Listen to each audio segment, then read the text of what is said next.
عليكم. Transliteration ده موضوعنا النهاردة، الترجمة الحرفية، وباين من اسمها إن هي ترجمة الحروف، بنقل الحرف من لغة لحرف من لغة تانية بغض النظر عن المعنى. بنقول we use it to express source, religious and target language backgrounds which are not existed in the target language. يعني بستخدمها لنقل الحروف إذا كان الكلمة دي ملهاش وجود في لغة تانية.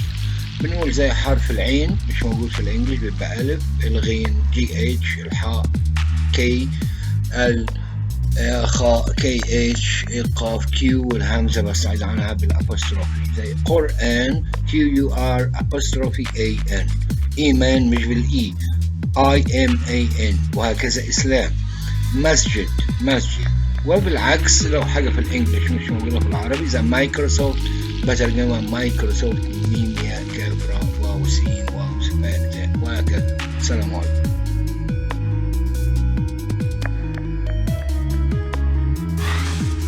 السلام عليكم ورحمة الله. النهارده هنتكلم عن حرف واحد بس، السي. هو كاف ولا سين؟ بنقول السي لو بعدها اي او اي او واي تبقى سين عادية س، انما لو بعدها بقية الاحرف اي حرف منهم يبقى كاف. نشوف كون، سل، كراي، كانسل. شكرا.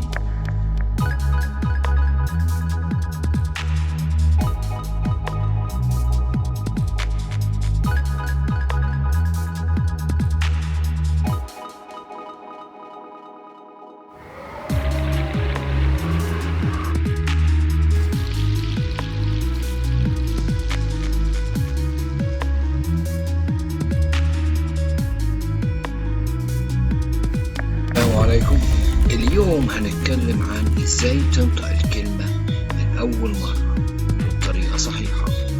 بنشوف مع بعض حاجة جميلة، هما خطوتين. اول خطوة الكيك تكنيك. الكيك تكنيك دي عبارة عن تقنية الكيكة. ازاي انا باكل الكيكة؟ مش مرة واحدة، بقطع واكل. بعد كده الخطوة نمرة 2 والاخيرة بنقول إذا.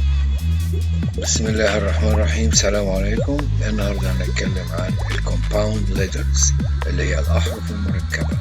الأحرف مركبة يعني حرفين لما بيجوا مع بعض بيدونا نطق تالت.